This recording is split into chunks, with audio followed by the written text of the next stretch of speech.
So last summer, a windstorm kicked up right here. I live very close to here, and this storm came through, and it was one of those that came in very quickly, a lot of rain, a lot of lightning and everything, and it was very violent, and it was very exciting.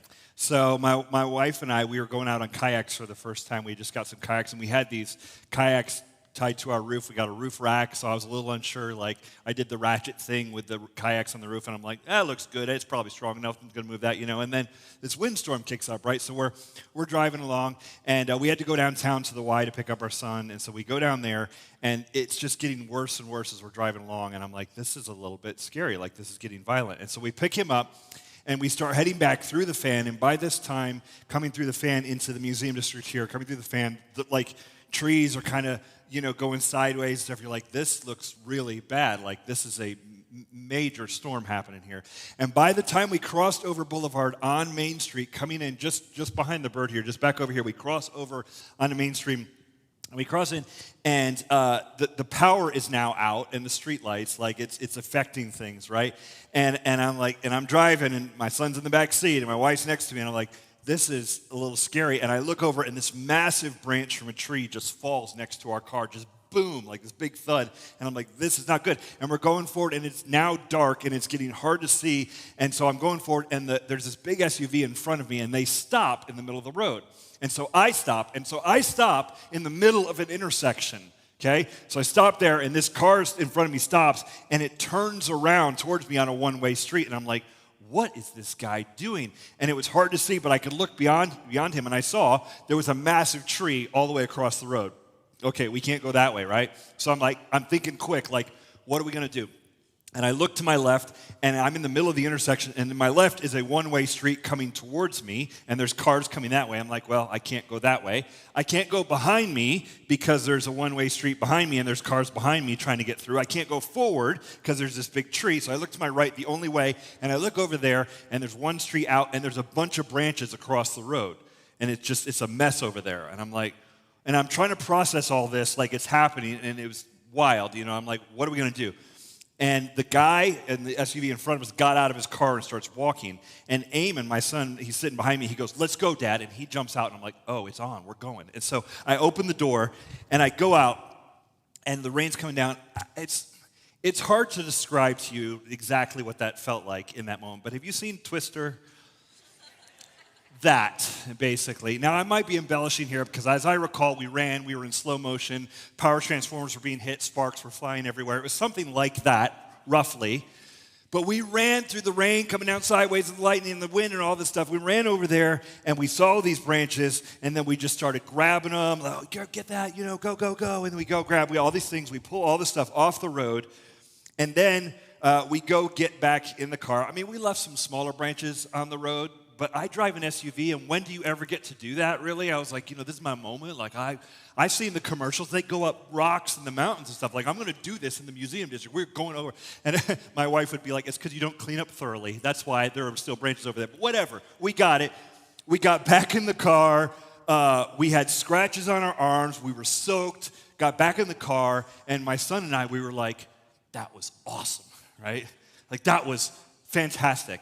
And I thought about it, and it was awesome, okay? And because I was basically a hero, I cleared the path and everybody got out, or whatever. I don't know. Here's the deal. When I thought about it afterwards, I was like, why did I love that so much?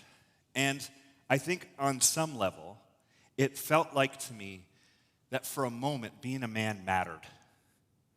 It mattered that there was something a bit risky and dangerous, and it required some strength to lift things and move things about in a way that normal modern American life doesn't give you anymore as men. I was like, oh, I can do this.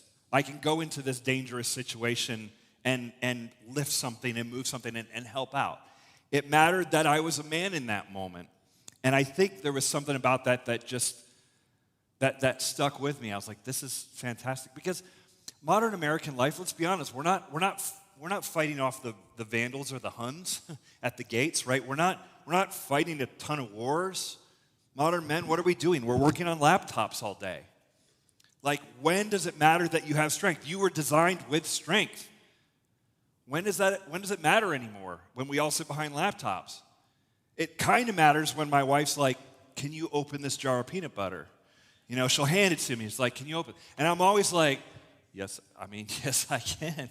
Like, yeah, bring it. All right. Limber up a little bit. And then I'm like, all right. And then I'm always like, I wish you had more jars, like I just did one. Like, I could do this all day. Like, you have more jars over there. There are other things I could do, right?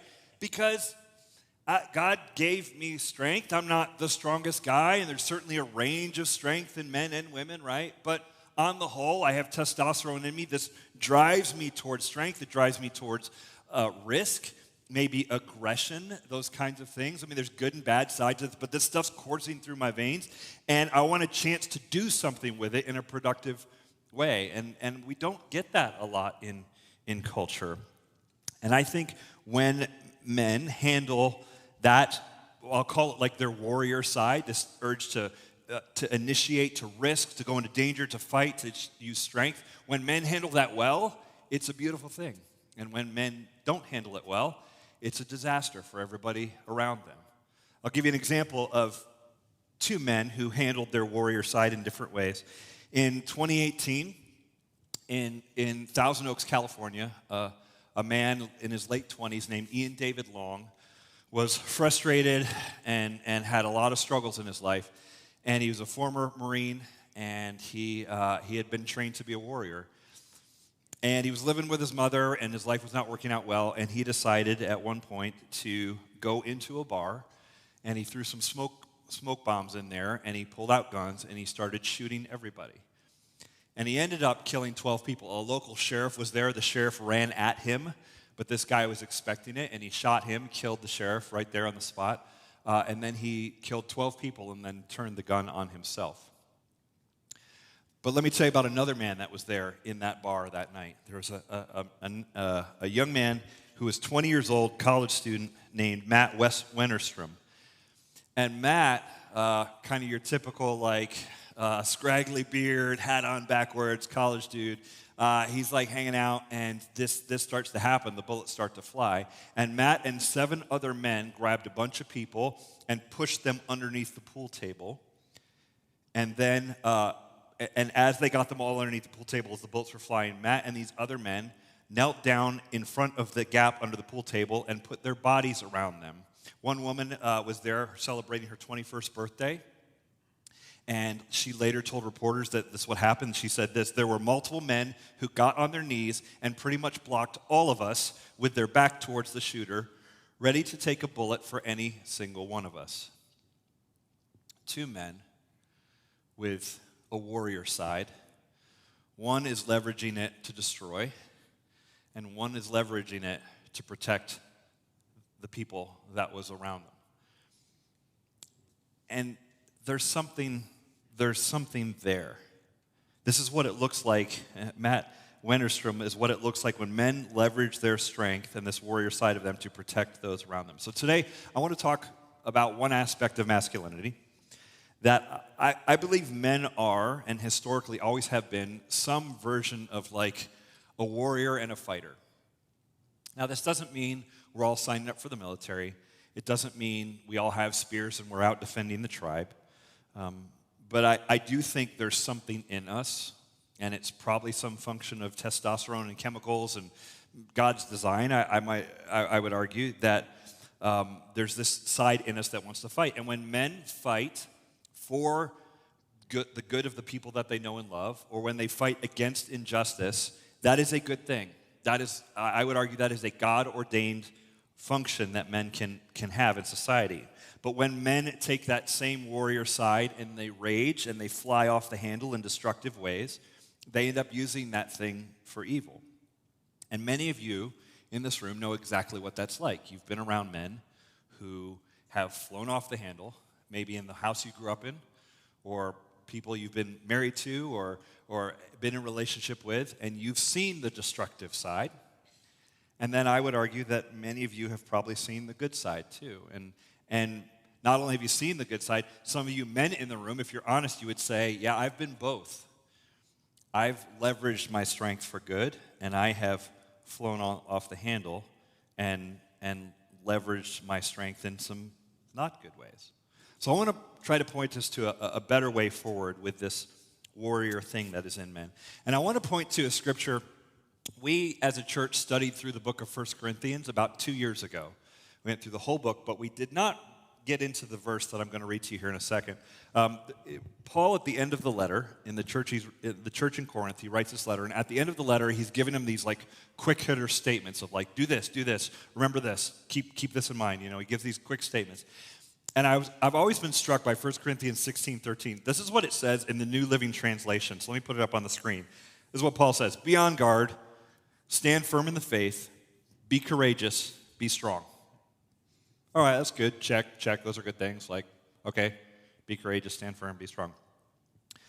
But that's a translation. That's the way the New Living Translators chose to translate the Greek that is written there. Other translators, that like the ESV translation, translate it this way: be watchful, stand firm in the faith, act like men, be strong. Interesting choice, right? The previous one says be courageous. This one says act like men. Now, I can understand why a modern translator would not want to put act like men in there, because it's not necessarily clarifying to a modern reader. If Paul says act like men, we're going like, what does that mean? Because if you say to a guy today in Zimbabwe or France or the US or Japan, act like a man, that might mean different things. So that's not necessarily clarifying. And I had to kind of dive into it. And here's the deal: be courageous and act like men. Those actually are both pretty good translations for what Paul is saying there.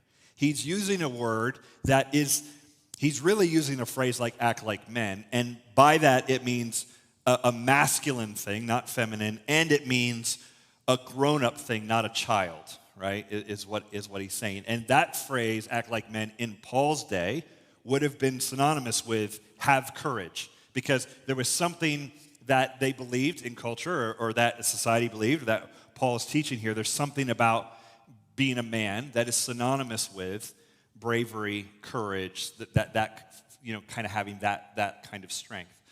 And so I think either of those translations is good. And I would also argue that, of course, if you read the context of 1 Corinthians, even the verses right around it, it applies to men and women. This isn't just a verse only for men, but I think he is tapping into a sense of courage that men in particular should be using, the kind of courage and strength that will lay a body over a group of people and say, I'm going to take a bullet for these people.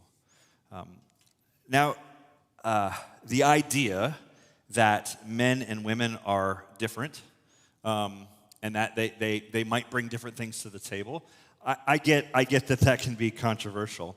But every now and then I see it portrayed in movies and books and stuff, and I think, man, that's it.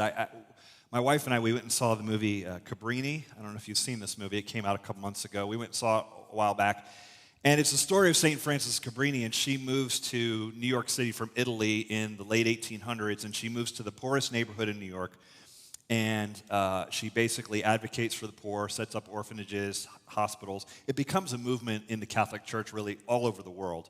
So she did incredible stuff there. But the whole movie kind of tells her story of moving to New York and all the struggles she ran into as she's trying to advocate for the poor in New York City. And she is like speaking the truth to senators and the mayor and all these people, kind of telling them this is what's happening and really advocating for. And it's a really cool movie. You should see it. It's a very good story. And I'll ruin the last line of the movie, okay?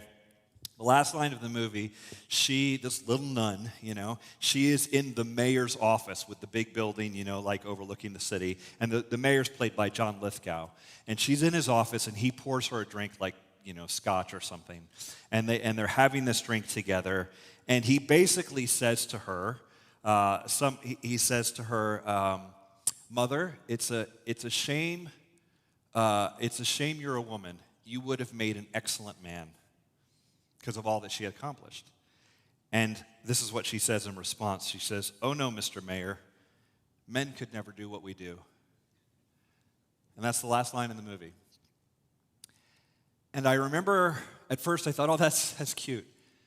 And then I was like, oh no, this something, I was getting choked up. thinking about that line. And I got to tell you, I'm not like, some of y'all know this about me, I don't cry at movies. Like, if I'm crying at a movie, it's because one soldier is holding another one who's dying in his arms. Like, that's what makes me cry in movies. And this line was getting me choked up. And I had to think about it. I'm like, what? Why is this? Like, I'm like, is it misty in here? Like, what's going on? Like, why am I so moved by this? And I think what it was is that I think she's right. Like, I think it was just this beautiful articulation of women, we're bringing something to the table that you don't bring. And I would actually say that that's true and it's right. And I would also argue for the reciprocal of that men, we're going to bring something to the table that women don't bring. And that's true and it's right. And when you see it, it's actually a beautiful thing. And it's very powerful. And I get it. This is where you want to throw all the cautionary flags and go, but Chris, not all women. But Chris, not all men. And yes, disclaimer, not all women, not all men, not all the time. But the stereotypes exist for a reason. There are generalizations you can say that the majority of men function kind of this way, the majority of the time, majority of women function this way, the majority of the time. I know there are exceptions, and that's fine. But there's something going on there. There are things women do that men don't do and can't do, and there are things men do that women don't do and can't do. And rather than just start a gender war about that like we like to in 2024, let's just celebrate the creative genius of a God who created us male and female and gave them a job to do in the world and gave them different ways to get that job done. It is a beautiful thing. So men are, at least in part, warriors who are supposed to fight and have courage. There's something about that that's inherent to just masculinity, to being men. That should be non-controversial. But I also live in 2024, and I know that statements like that are going to have some controversy with them. Nevertheless, men are called by God, and I would argue that men are called by God to be men of courage, to leverage their strength, their initiative, their risk-taking side, to leverage those things for the good of those around them. How are they going to do that? Two ways. Number one, I want to point you to this. Notice where you are tempted to use your warrior side for selfish ends. Men, notice where you are tempted to take that strength, to take the risk-taking, to take the move into danger, to the aggressiveness. Notice when you're tempted to use that just for yourself and for your own selfish ends. There's lots of scriptures we could look at. Galatians 5:1, for freedom Christ has set us free. Stand firm, therefore, and do not submit again to a yoke of slavery. Christ has set you free. Stand up strong and don't get nuts. Don't use that for bad ends. You've got to take what Christ has given you, and He's made you free. He's made you strong. He's made you these certain things. Take that and don't do nonsense with that. I mean, essentially, maybe a better one, Philippians 2:3. Do nothing from selfish ambition or conceit, but in humility count others more significant than yourselves. Philippians 2:3. Do nothing from selfish ambition or conceit, but in humility count others more significant than yourselves. Don't take whatever you got, whatever God gave you, don't take that and leverage it for yourself and be selfish with it, but instead, think about the people around you. How can you serve them? How can you love them? Don't use your strength to get bullish and steamroll people. I'll be straight with you guys.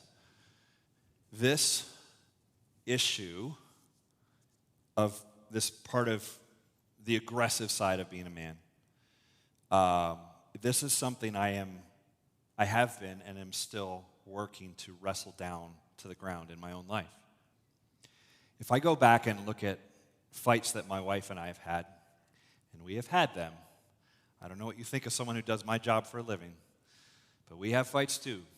And if I go back and look at fights we've had over the years, one thing I can say my wife has told me when we're frustrated with each other is she'll say some version of, "You're being a bully,"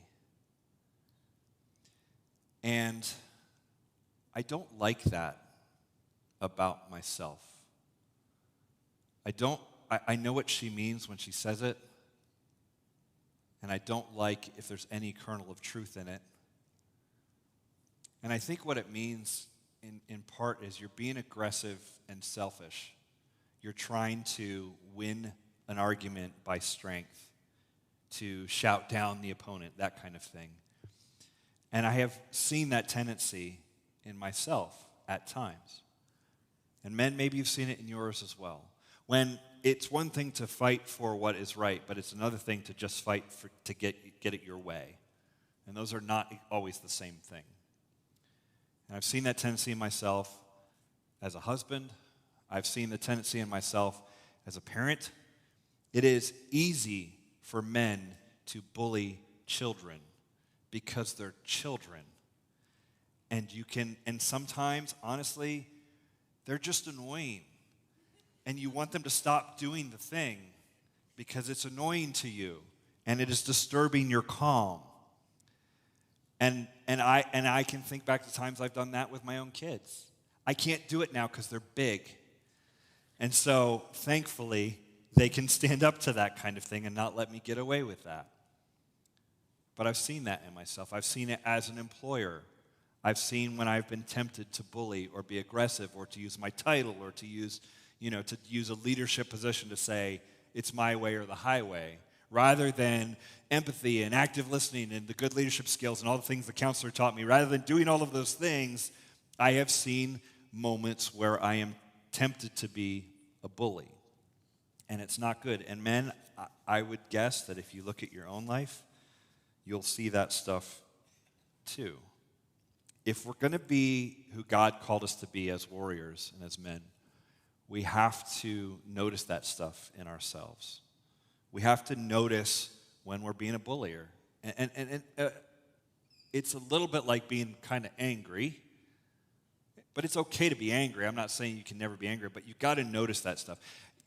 The joke is that men don't recognize emotions, and we do. We recognize them. We just have a smaller range that we recognize, right?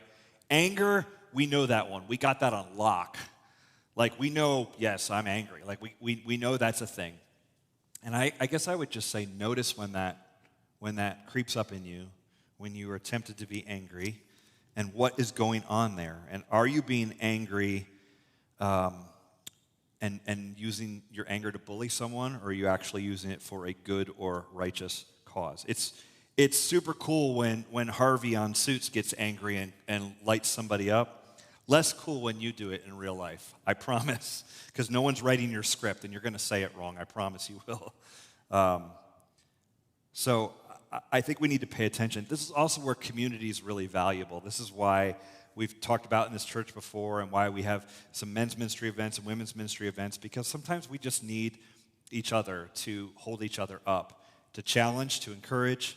If I am too harsh with my wife and she says to me, you're being too harsh with me, that lands a certain way because I'm like, well, you're not unbiased. Like, you've got what you want, and, we can go back and forth, right? But when another guy who I'm close to says, that's not a great look, what you just said to your wife, or that's not a great way to handle that, that lands differently to me when he calls me out.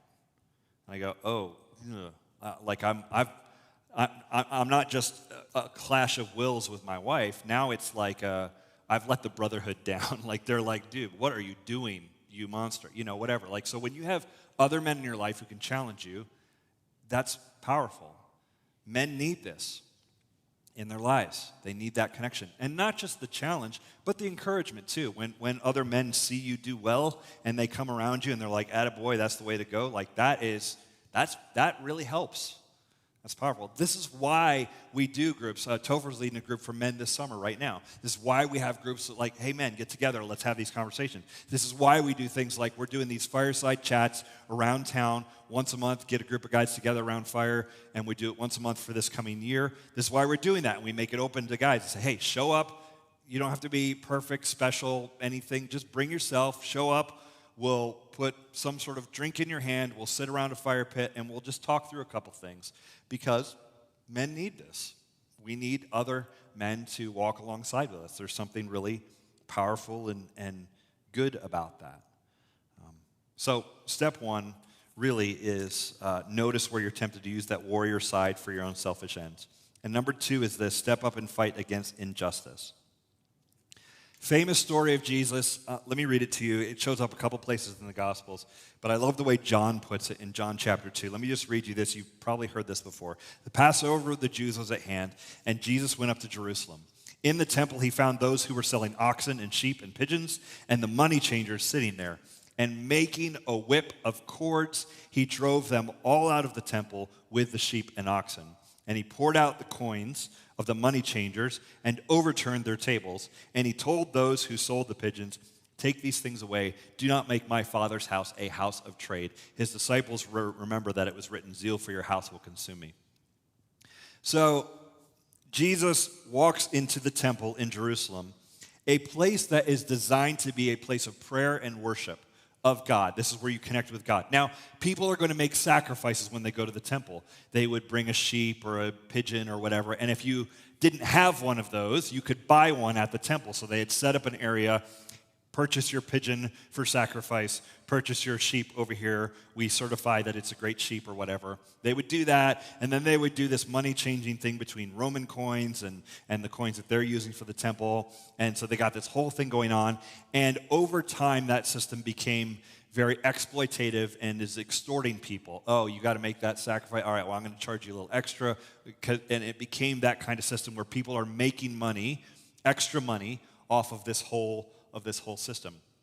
Jesus sees that and recognizes that people who want to come to worship and pray, that if the entry fee has become so high and you're doing this thing to them, you are basically exploiting them. The rich people can pay it, they'll be fine, but the poor will not. And he sees this, and he is angry with the situation, and he gets to fighting about it. And that's actually a great thing. It's weird, too. You read it, it says, John's the only one who gives out this detail. He makes a whip out of cords and starts driving everybody out. Now, he's not, commentators will say he's not whipping people. There's animals there that you're driving out with a whip. And then he's going to the people who are making money. He's flipping over their tables. And I think men in particular love this story because we relate to anger and we relate to that warrior side. And we're like, this dude's flipping tables and he's got a whip. Like, it's weird, too. We read it in our formation group. We just read this. And we're like, man, Jesus like sat there and made a whip of cords. Like I try to picture that as like such a premeditated, like can you imagine? I don't know what it takes. I don't know how long it takes. I doubt he's like weaving it perfectly or whatever. But like I don't know the system exactly, but you've got cords and you're going to make a whip out of that. I just picture him over on the side, you know. He walks in, sees this disaster of a scene of people being extorted, and he goes over. He's like, I need some rope. And he sits down and he's just like, oh, they're going to get it. In a minute, I'm going to unleash this. And, you know, so the whip drives him out, flips the tables over. And don't miss the fact, because we're like, yeah, he's angry, cool. Therefore, Jesus is angry, I can be angry too. No. Don't miss the fact of what is actually happening here. What is actually happening is people are being exploited. There's injustice. And this man leverages his strength to stop it. It's not everything injustice, meaning like everything that feels unfair to me ever. Biblical justice, almost always, when you read through it in the scripture, anything that's about the justice, it's almost always about exploitation. It's almost always about standing up for the poor. There's going to be somebody left on the outside, somebody who's being harmed by the system. And Jesus is about that. He's like, no, do not do this to people. And he takes his strength and he uses it to bring about change and to stop the abusive system. Men, we were designed to be strong. You're wired for that. And rather than use that strength to burn down a village, instead use it like Jesus does and stand up for those who are in need and use it to fight against evil. You can go to war, just be careful who you're going to war against. Now, I know how this lands for men and women. Having had lots of conversations of these kind of topics over the years, we have baggage on this stuff. When you say strength and you think about anger, we go to places in our head. Oh, my dad, he had good strength. My dad leveraged that for our family, and it was a very good thing. Or we go, my dad was abusive, and he was mean, and he would drink, and he would make messes, and he was mean to my mother, and he was hard on our family. Like, we have seen all the sides. Oh, I've been married to a man that was like that. Or, again, if we're honest, we go, oh, I have been both sides of that before. And so we have baggage about these issues. We've seen the bully who raged. We've thought a man was strong, but he was actually a weak man because he didn't have his strength under control. And so our society now basically says, well, then anything like that, any aggression, any hard charging, any of that kind of stuff, that's all bad, and we call it under the brand of toxic. We just say it's all toxic, all this masculinity stuff, and we don't need it anymore. We treat men's, this warrior side thing, we treat it like the appendix in the body, which I guess if your appendix breaks, they take it out and nothing really changes about your life.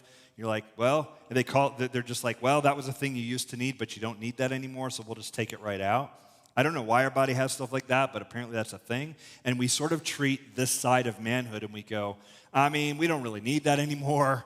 There's no lions to chase down. There's no animals attacking the tribe. We don't need your strength anymore. And we act like it doesn't matter. But I think we're missing something here. C.S. Lewis said it 70 years ago. He said, in a sort of ghastly simplicity, we remove the organ and demand the function. We make men without chests and expect of them virtue and enterprise. We laugh at honor and are shocked to find traitors in our midst. We castrate and bid the geldings be fruitful. And I'm seeing that in culture, aren't you? Aren't you seeing a world where we laugh at the things that men have historically been good at, and then we're surprised when men act unvirtuous? When a woman can get assaulted on the subway and nobody steps up and helps and people just watch or film it, something has gone horribly wrong. Men, you have testosterone. Women have testosterone too. Men, you have more. And it means that you're going to have some strengths and you're going to maybe be a little more risk-taking. It doesn't mean you have to hunt. Doesn't mean you have to fish. Doesn't mean you love sports. Doesn't mean you smoke cigars. But it does mean that you have been created by your Creator for a purpose. The warrior side in you is a feature, not a bug, of the system. And you need to leverage it for those who are around you. A couple months ago, my wife and I were in Charlottesville, and it was late at night, and we were stopping to get gas. And so we pull into this gas station, and she's like, I need to use the bathroom. And I was like, I got to get gas for the car. So we stop, and we get out, and I start pumping gas, and she just sits there in the car. And I was like, I thought you had to go to the bathroom. I'm like, why don't you just go? Like, go in I'm getting gas, just go to the bathroom. And she says to me, no, I don't. I would rather you go in there with me. I don't want to go at this hour by myself. And at first I thought, well, that's weird. It's Charlottesville, right? It's like not the worst place. It's fine, right? But what she saw was something different as she assessed the situation, and she wanted me to walk in with her. And I was like, oh, I can do that. This is my moment. This is better than opening the jar of peanut butter. This is like, she goes, oh, you're one of those strong people. And look, I'm not strong, I don't walk in a room, people are scared or anything, they're like, oh, look at the, I'm not trying to pick a fight. I'm not flexing when I go into the gas station or anything like that. I had somebody talk to me about doing a boxing gym or joining boxing. I'm like, oh, do I have to hit anybody or be hit? Because that sounds terrible. Other than that, boxing would be great, but the hitting part, I don't want to do that because I don't want to mess this all up, whatever. I'm not trying to. So it's not like I'm the most alpha male ever alphaed or something like that. But she looked at me and she says, can you walk in there with me? And it felt right to me. It felt like this is what I'm supposed to do in the world, is protect. And that's not a bad thing. So men, let me just leave you these two questions, then we're done. Where are you most tempted right now to use your strength for your own selfish ends? Because that's the dark side, right? That's the dark side of this. Where are you tempted to use this for your own selfish ends? And the second question I want to point you to is this. What injustice are you seeing around you that you could stand up and fight against? Pay attention. What are you noticing? Where are you seeing injustice that is going to call you to step up and fight against it? This is what Jesus challenges men to do and to be in the world. And I would argue we just need the healthiest version of it to move forward. Let's pray. Lord Jesus, I thank you for the risk-taking, run-into-danger, courageous side that men can frequently display or will display when the situation calls for it. And I pray that we're ready for that. I pray that that men in this church can be models in the whole community of leveraging strength for the good of those around them. God, may we love the people around us well and protect them well against the external threats. God, I thank you that you created male and female, and you made them different, and they both bring amazing, different, and beautiful things to the table.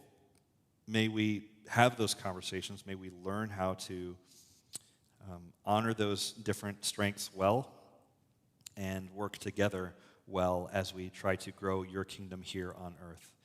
In Jesus' name we pray all these things. Amen.